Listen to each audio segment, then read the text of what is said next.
the end of a long day of work. You've come home to sit yourself in front of the TV. Maybe you're even simultaneously scrolling on your phone.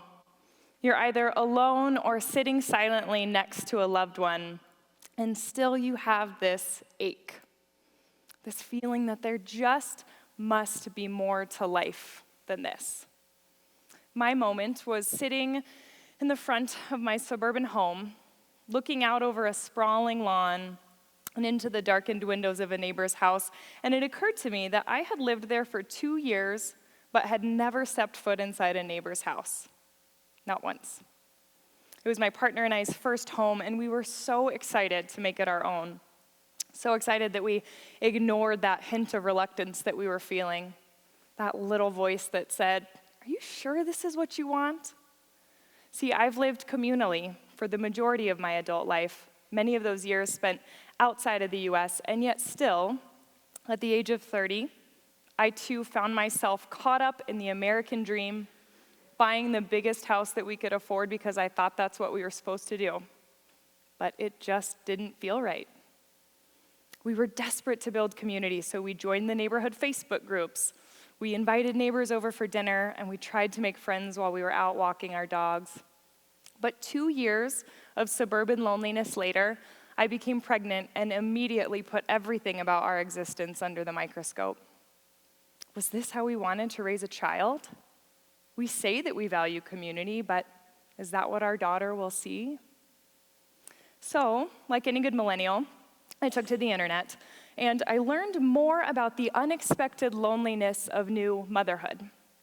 That amidst all of the challenges of new parenthood, I was actually likely to feel more isolated, and in a time when I most needed the support of others. I was about to have a child, but I had no village. Now, I want to dig deep on this loneliness piece for a minute, because loneliness is a silent but deadly force in our society. We are in the midst of a global loneliness epidemic, both in terms of its pervasiveness and its severity. In the US, half of us say that we feel lonely sometimes or always. And in my culture, the aging population faces increased isolation, so it may not surprise you to hear that 46% of adults over 65 say that they feel lonely on a regular basis. And hear this one. Another study of adults 65 and up showed that half of them considered the TV or a pet their main source of company. And what's scary is that Gen Z is showing even higher rates of loneliness than the 65 and up crowd, and it's killing us. People who are lonely are 32% more likely to die earlier than their more connected peers, making loneliness as harmful for your health as smoking 15 cigarettes per day. So, I'm back in my suburban home, and I'm contemplating the toxicity of loneliness and capitalism, and I start to think about the single-family home. And I wonder, how did this become the symbol of the American dream? This isn't my dream.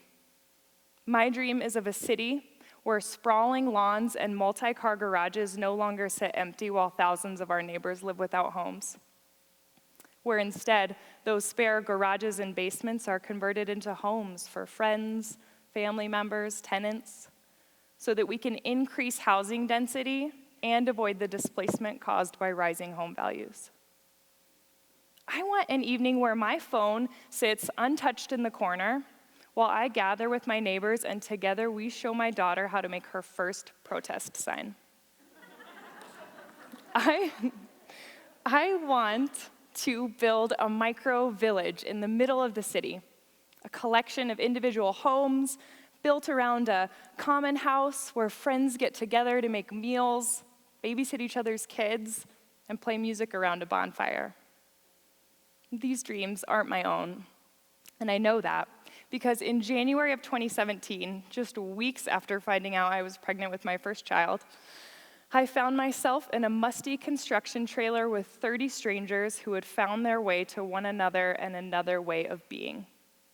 These 30 strangers and I would become the founding members of Denver's newest co-housing community, and we began to build our community before our physical home was even complete. So, cohousing. It's a collection of individual homes built around common spaces where people eat together, make shared decisions, and share an ethos of living simply, sustainably, and in support of one another. Now, I know what you're thinking. It's not a cult. It's not. It's basically just the bonfire scene from earlier, just with a lot more committees and casseroles. Co-housing is just one point on a wide spectrum of communal living models, and it's basically built on 3 principles: shared space, shared time, and shared values. So in my community, we share several communal spaces. We have community gardens, patios, a living room, a library, and a large communal kitchen and dining room. And this is in addition to our individual homes, which are smaller than your average home, but still complete with all the amenities that you would expect. We've also opted out of each owning our own lawnmower, or bike pump, or bread maker, and instead we share these things with our neighbors. We fight against consumerism and waste while reducing the cognitive overhead of having too much stuff. Because studies show that having too much clutter in your home creates the same cortisol patterns as PTSD. So we just share some of our things. We also have agreed to sharing our time, and we gather regularly for meals, special events, and meetings. Now, the shared meal is critical. Co-housing experts will tell you that the shared meal is the secret sauce of building community. Most groups gather 1 to 3 times a week for a casual meal. In my community, I serve on kitchen duty once every 3 months, but every single Sunday, I get to just show up for a hot meal, hang out with my neighbors, and pass my toddler from lap to lap. I read an article recently of the challenges of making friendships after the age of 30, and they cited 2 relevant factors that are critical in making and sustaining friendships: proximity and frequent and unplanned interactions. It's a lot of work to maintain friendships when your besties live in all corners of the city or the world, and our schedules are so packed that we have to schedule happy hours weeks in advance. Co-housing creates fertile ground for these relationships because we gather regularly for meals and we catch up on the patio after work. So in addition to shared space and shared time, we enter community with a shared commitment to valuing each individual. In the early days, the days of the construction trailer, our greatest challenge was to decide on our collective decision-making process. So in my community, we use a modified version of consensus, which means we don't vote, but rather we keep working until we've found a solution that works for everyone. We value the process over efficiency, but yes, it can be grueling at times. In my very first meeting, we dove headfirst into a discussion of whether or not guns should be allowed within each of our individual homes. The conversation was lengthy, it was deliberative, and it was very emotional. And yet, doesn't that reflect what community asks of us?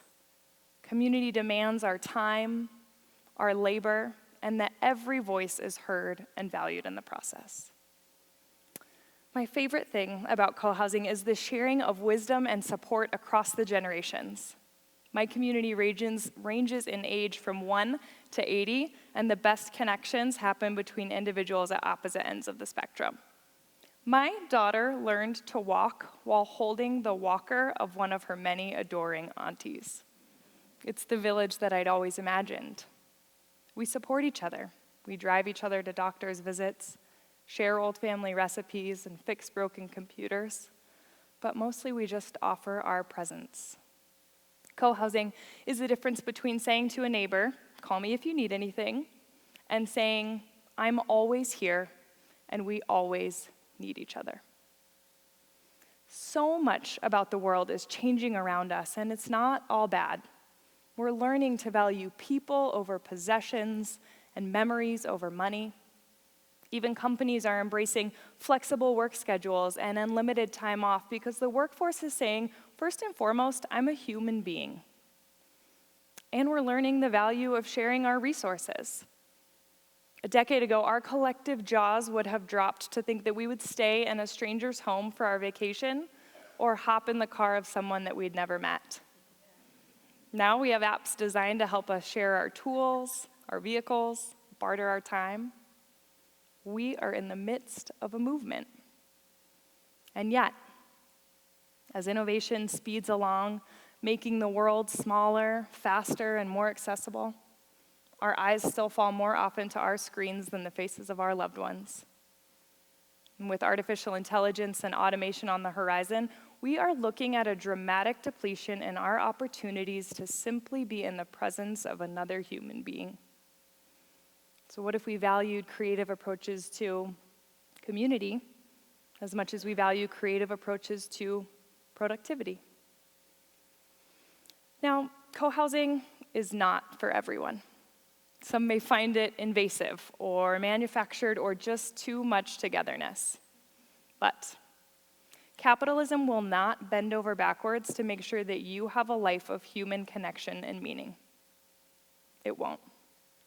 In fact, it will do everything in its power to deprive you of those things in exchange for efficiency, productivity, and consumption. So I've learned that we simply have to create the environments in which we want to live. We must build our own villages. For many of you, co-housing is not the village of your dreams, but maybe still you crave a stronger sense of community. Maybe that looks like starting a tool library, or creating a rotating meal plan with your neighbors, or converting that spare garage into a rental property or a common house for your block.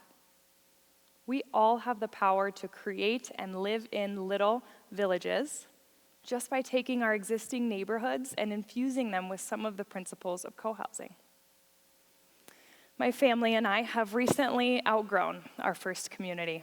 And once again, we find ourselves in the early stages of building space for communal living. We're creating an intergenerational micro-village in the middle of the city. Armed with the lessons of already having built a co-housing community from the ground up, we're prepared for a long and challenging journey, but one that's fueled by a desire for authentic human connection and mutual support. 3 months after my daughter was born, she was abruptly hospitalized with a life-threatening infection. We held her night after night as she was connected to tubes and devices, and we were awoken by hourly doctor's visits. We were visited often by family and friends, but still felt rather alone in our fear and in our grief. After a week in the hospital, we returned home to our co-housing community with a recovering infant, dropped our bags in the dark entryway, and absorbed what we had been through and what lie ahead. That amidst all of the challenges of new parenthood, we now had a fresh trauma of having feared for our own child's life. My daughter cried with hunger, and our hearts sank as we thought of our home that had sat vacant for a week, lights darkened and food rotting in the refrigerator. Still, we mustered the strength to make ourselves a meal, and as I opened the refrigerator door, I burst into tears because a neighbor had let themselves in and filled it with fresh groceries. In a time that's notoriously isolating, those first months of new parenthood, instead of feeling lost, lonely, and scared, we felt loved, supported, and held. Co-housing is not for everyone, but human connection is. So for those of you out there with that longing, that ache, that belief that there's more to life than work, home, work, and nights spent in front of the TV, for those of you out there, you must know that there are others who share that longing. Now, go and find each other. Thank you.